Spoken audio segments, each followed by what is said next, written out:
ముందు మెలోడీ పాటలు పాడడం జరిగింది. ఇప్పుడు ఏంటంటే ఫాస్ట్ బీట్, అంతా ఫాస్ట్. ఇప్పుడు ఇంతకుముందు అంటే వంట చేసుకొని తినేవాళ్ళు, ఇప్పుడు అంతా ఫాస్ట్ ఫుడ్లు వచ్చేసింది కదా. అదే మాదిరి సంగీతంలో కూడా ఫాస్ట్ సంగీతం వచ్చేసింది.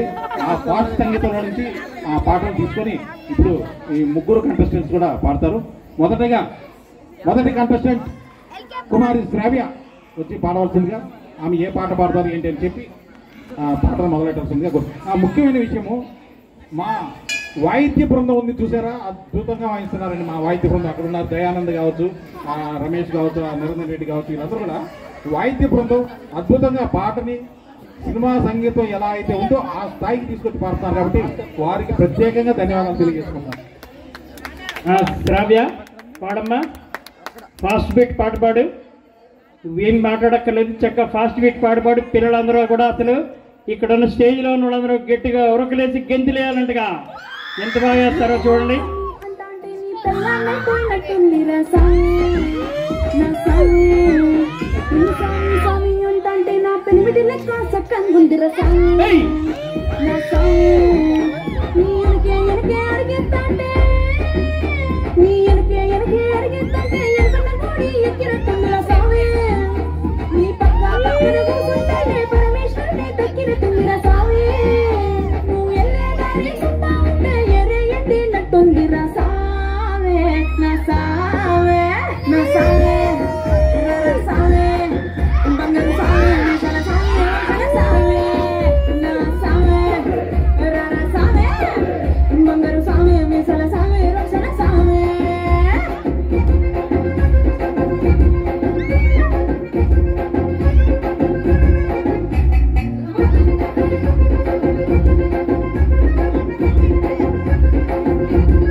అద్భుతంగా పాడు. ఈ మధ్య కుర్రోడు మా అల్లు అర్జున్ జాతీయ అవార్డు కూడా వచ్చింది. ఈ మధ్య ఫోన్ చేసి కూడా మాట్లాడడం జరిగింది. కుర్రోడికి నేనంటే చాలా అభిమానం. ఆయన సినిమా 2-3 పాటలు కూడా పాడుతున్నాను. నేనంటే చాలా అభిమానం. యాక్చువల్ వస్తానన్నాడు కానీ ఆల్రెడీ ఈయన దూరానందం కనిపించాము. ఫైనల్ కి నెక్స్ట్ ఆయన పిలవడానికి ఛాన్స్ ఉందమ్మా. అద్భుతంగా పాడు. కీప్ తప్ప. ఈ పాట గురించి మీరేమన్నా చెప్తారా? ఈగరో చెప్పు, ఏం చెప్తావు?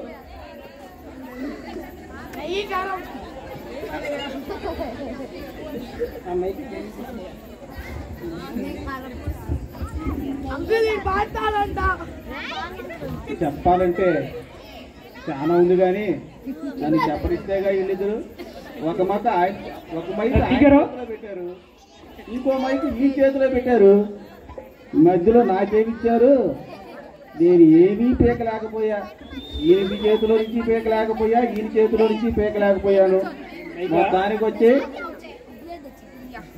మొత్తానికి పాట అద్భుతం అయినప్పటికీ కొంత సరి చేసుకోవాల్సినటువంటి స్థితులు, గమకాలు అవి కొంచెం తగ్గినట్టు అనిపించింది. గమకము అంటే ఆ డైనమిక్స్ ఉన్నాయి చూసారా, కాస్త ప్రాక్టీస్ చేయాలి. వాటిని ప్రాక్టీస్ చేసి. Okay sir. Thank you sir. Seethakka గారు మీరేమైనా చెప్తారా ఈ పాట గురించి? ఎలా అనిపించింది మీకు? పుష్ప అంటే అల్లు అర్జున్ అద్భుతంగా చేసి జాతీయ అవార్డు కూడా గెలవడం జరిగింది కదా. అల్లు అర్జున్ గారి గురించి కానీ మీరు ఏమైనా చెప్పాలంటే చెప్పండి.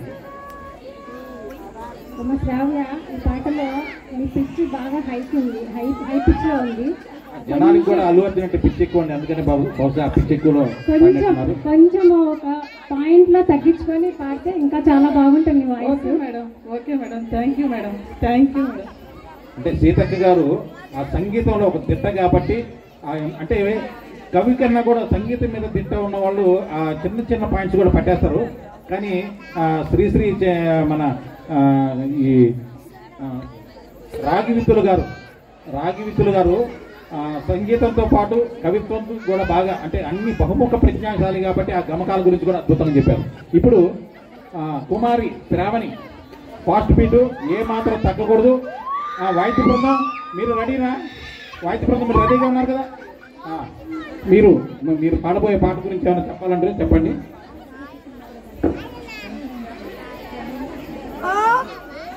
చంద్రముఖి సినిమాలో పాడుతున్నా ఈ పాట గురించి నువ్వు ఒకసారి చెప్పాలి. నువ్వు చంద్రముఖి నుంచి పాడుతున్నావు అంటే నాకు ఏ పాట నాకు అర్థమైపోయింది. అయితే రజనీకాంత్ ఆయన మహానుభావుడు అండి. బా ఒక బస్సు కండక్టర్ నుంచి ఆయన సినిమా యాక్టర్ అయ్యి అసలు ఎంత దూరం వెళ్ళాయంటే రాజకీయాలకు కూడా వద్దామని చెప్పి మొన్న అనుకున్నాడు. కానీ తర్వాత ఆరోగ్యరీత్యా ఆయన అందరినీ చూశాడండి. ఆరోగ్యరీత్యా అని కాదు కానీ అందరినీ చూశాడు, ఎలా దిగబడిపోయిందా పాడిపోయారు అందరూ చూశాడు. కాబట్టి ఆయన మంచి డెసిషన్ తీసుకున్నాడు. చాలా చక్కగా మంచి వ్యక్తి ఆయన. అయితే ఆయన ఆనందం ఓసారి ఈ పాటను ఒకసారి చూస్తావేంటి అని నన్ను పిలిచాడు అనమాట. దూరానందం గారినే అదే మరి. అయితే నన్ను ఆయన అంతా గౌరవించాడు అనమాట. అది ఎవరు? రజనీకాంత్ గారా? రజనీకాంత్ కాకపోతే మరెవరు కాదండి, ఆయనే. ఆయన నన్ను పిలిచి ఆనందం నువ్వు లేకపోతే ఈ పాట నేను పెట్టను అన్నాడు. అలా కాదు నువ్వు పాడకపోతే నువ్వు పెట్టకపోతే ఎలాగా, ఈ పాట హైలైట్ అని చెప్పి నేను చెప్పడం జరిగింది. అప్పుడు ఆ పాట పెట్టిన తర్వాత మీ అందరికి తెలుసు ఆ సినిమా ఎన్ని వందల కోట్లు ఈ పాటతో తీసుకుందో మీ అందరూ చూశారు. వెరీ గుడ్ అమ్మా. కానీ చాలా జాగ్రత్తగా పాడు, అది చాలా కష్టమైన పాట. చాలా మంచి పాట ఎంచుకున్నావు. Very good, all the best.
చూడు, పూర్తిగా చంద్రముఖిగా మారిన నీ భార్య గంగని చూడు.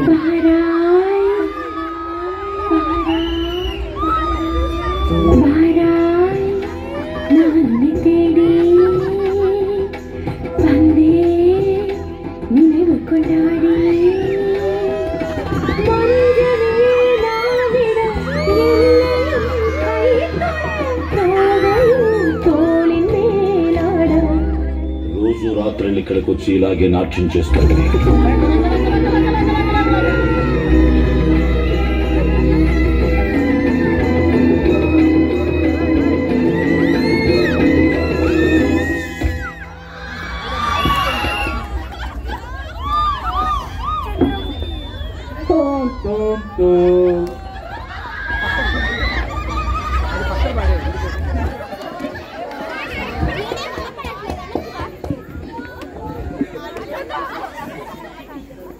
చెప్పండి, ఏం చెప్పమంటారు? ఆ పాటను చూసి యాక్చువల్గా ఏ రోజు డ్యాన్స్ అయిన నేను చిన్నప్పటి నుంచి పాటలు పాడటమే వృత్తిగా పెట్టుకున్నాను. కానీ ఈరోజు డ్యాన్స్ చేశాను అంటే అంత అద్భుతంగా పాడామా, నీకు మంచి భవిష్యత్తు ఉంది. ఎందుకంటే ఏం చెప్పలేను, ఎందుకంటే కొద్దిగా ఆయాసం. పాలానందం గారు, మీకేమైనా డోలానందం కంటే కొంచెం రసజ్ఞానం ఎక్కువ అండి. ఏమైనా మీ పాదం వేశారు చూడండి, ఆ అడుగు బాగా అయిపోయిందండి భూమి. ఇకపోతే పాట విధానికి వస్తే తోం తోం తోం తోం తోం తోం అది పాడాలి, రావాలి. ఆ రాగం అనేది రాకపోతే ఈ పాట చేసేదానికి మనం పాడేదానికి అసలు సంబంధం లేకుండా శృతి అనేది కలిసిపోతుంది. కాబట్టి ఇదిగో ఆ శృతిని కొంచెం శృతి కలిసిందిలే కానీ అమ్మాయి చక్కగా పాడింది. అమ్మ శ్రావణి, అమలాపురం అమ్మాయి చాలా చక్కగా పాడావు, బ్రహ్మాండంగా పాడావు నువ్వు. వాళ్ళు అలాగే అంటారు కానీ ఇదిగో ఇదిగో 10 మార్కులు వేసాను. ఎందుక శృతి అంట, శృతి ఈ పీకరే ఉంటాడు, అన్నిట్లో పీకుతూనే ఉంటాడు అన్నిని. అవసరం చోట పీకడు కానీ. కానీ బాబు ఏమ్మా నువ్వేం మాడతావు కానీ గారు చాలు. సార్ మొత్తం దొరానంద గారు కొద్దిగా పక్క వాళ్ళకు కూడా అవకాశం ఇద్దాం.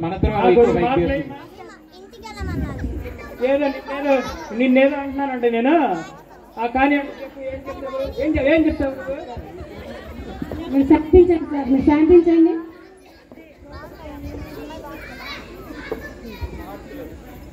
మార్కులు 10కి 10. సీతక్క గారు థ్యాంక్ యూ సార్. 10కి 10 ఇచ్చేసారు. బహుశా లేడీస్ మార్క్స్ ఎక్కువ ఇస్తున్నారు అనేటువంటి అనుమానం కూడా ఉండొచ్చు. అదేం కాదు, అద్భుతంగా పాడారు. All the best. ఓహో, చెన్నై గారు కూడా ఇచ్చారు కాబట్టి ఇంకా సారీ రాగివిత్తులు గారు కూడా ఇచ్చేసారు కాబట్టి ఇంకా 100% కరెక్ట్. నెక్స్ట్ చిన్నమూర్తి, నీ గురించి దూరానందం గారు చెప్తారు, నేను చెప్పదలుచుకోలేదు. చెప్పండి దూరానందం గారు. ఏం చెప్తాం? మనం ఏడు చెప్తామండి ఈ గురించి. ఏది చెప్పినా సరే ఆయనకంతా బాగా ఇప్పుడు బాగా వచ్చాడు, లైన్లోకి వచ్చాడండి. ఇందాక బాగా పడింది కదా వర్షం, అందుకని ఇప్పుడు వర్షం పడేటప్పటికి కొంచెం బాగా శృతి చేసుకున్నాడు. ఈసారి చిన్నమూర్తి, ఈసారి నువ్వు దడలు ఆడించంగా బ్రహ్మాండంగా ఉండాలి అసలు.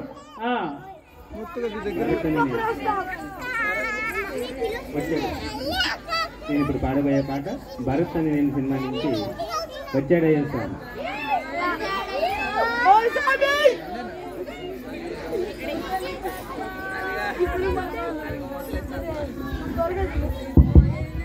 ఇప్పుడు నేను పాడబోయే పాట భరత్ అని నేను సినిమా నుంచి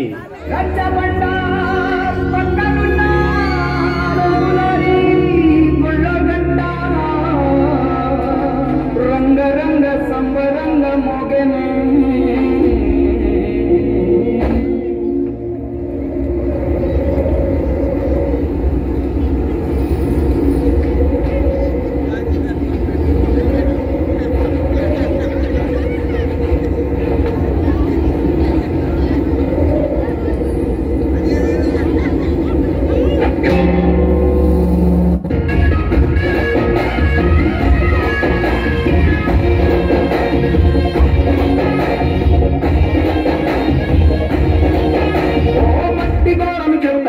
సీమ మనుషుల కష్టాలు ఏ దారి దక్కులు చెరుతాయి పల్లె బతుకుల చిత్రాలు. పంట వస్తే ప్రతి ఒక్కరి మనసు మరి కనుగొయ్యే కొట్టి పెరిగిన పల్లెలైతే అస్సలైన పండుగలంటే ఆ కన్న తల్లి కంటి నీరు తుడిచిన రాజా.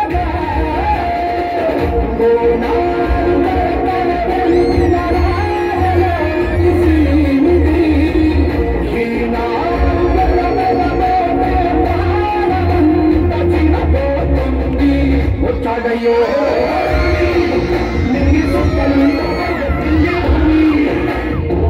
ఇచ్చాడయ్యో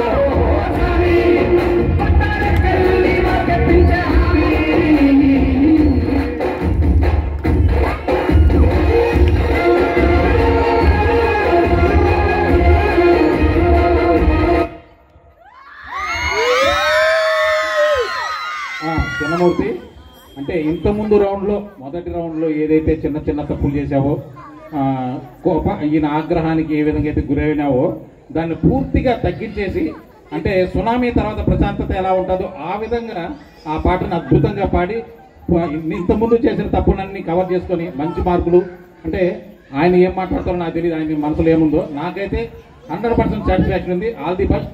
నాకు తెలిసి ప్రైజ్ ఇదే అని అనిపిస్తుంది. మిగతా జడ్జెస్ ఏమవుతారో ఒకసారి వాళ్ళు అభిప్రాయం తెలుసుకుంటారో అది తెలియజేస్తాను. Thank you sir. ఆహా, ఏమి ఆ డైనమిక్స్, ఏమి ఆ దూకుడు, ఎప్పుడు ఇలానేనా? ఎప్పుడు ఇలానే దూకుతారా మీరు? అంతా మా గురువు గారి ప్రోద్బలం సార్.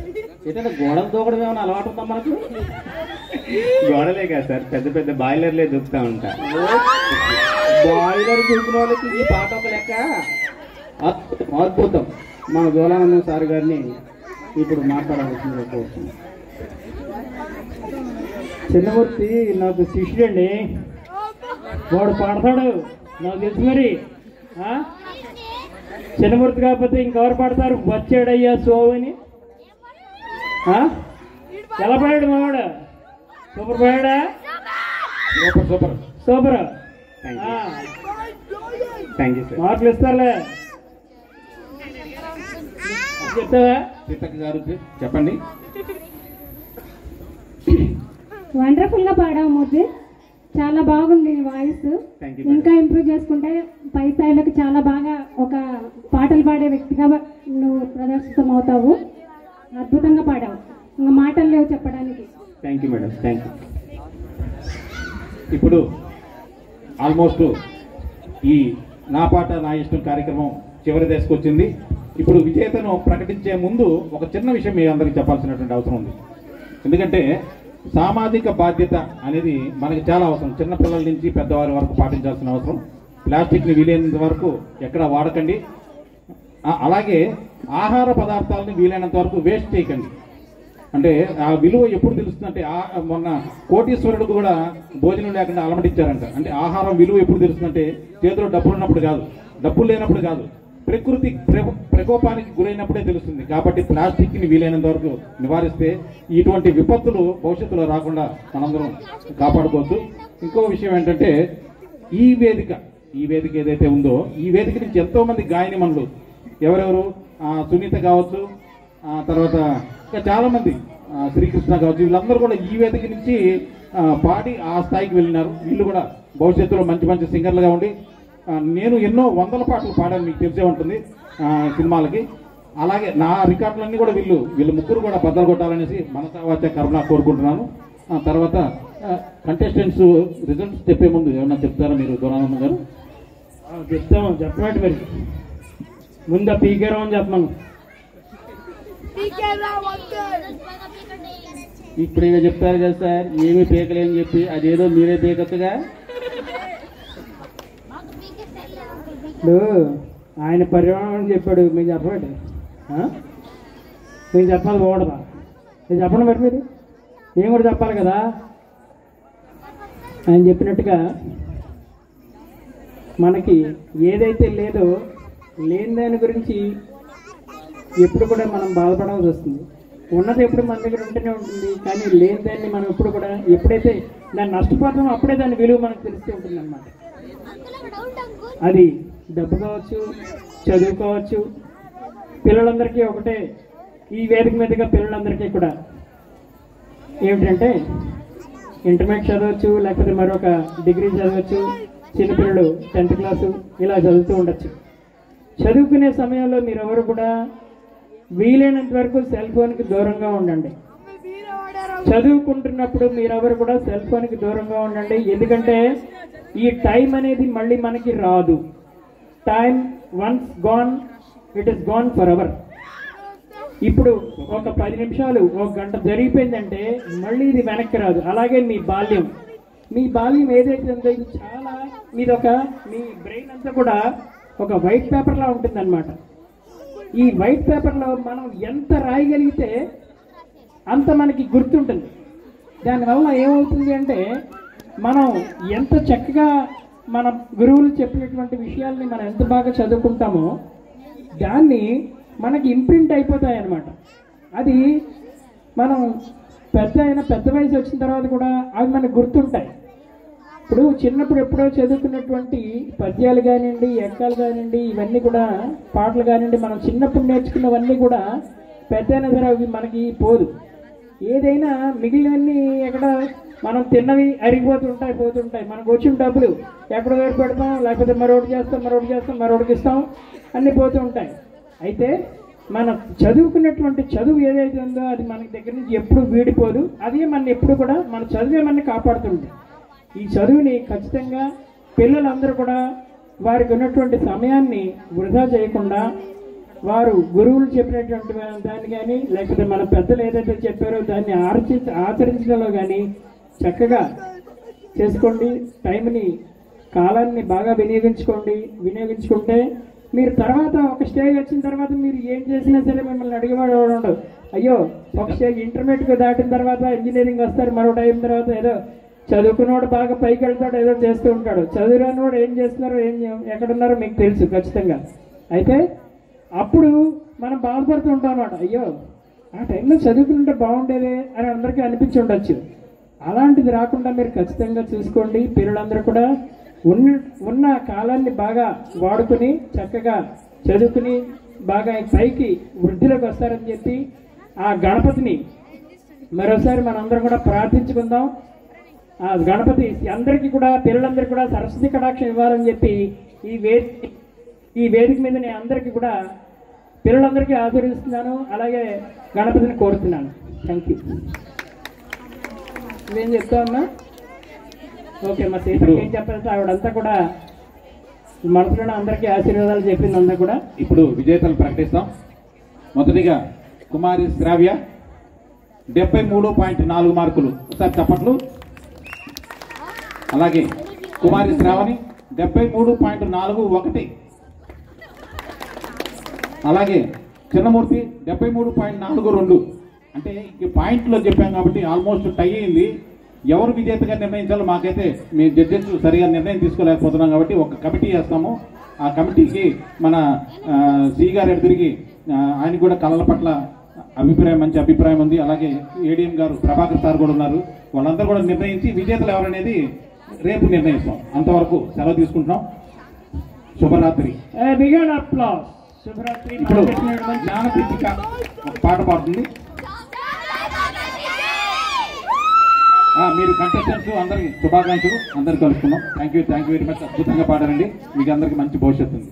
అలాగే జడ్జెస్ అందరూ కూడా ప్రత్యేకంగా ధన్యవాదాలు తెలియజేస్తున్నాను. శుభరాత్రి.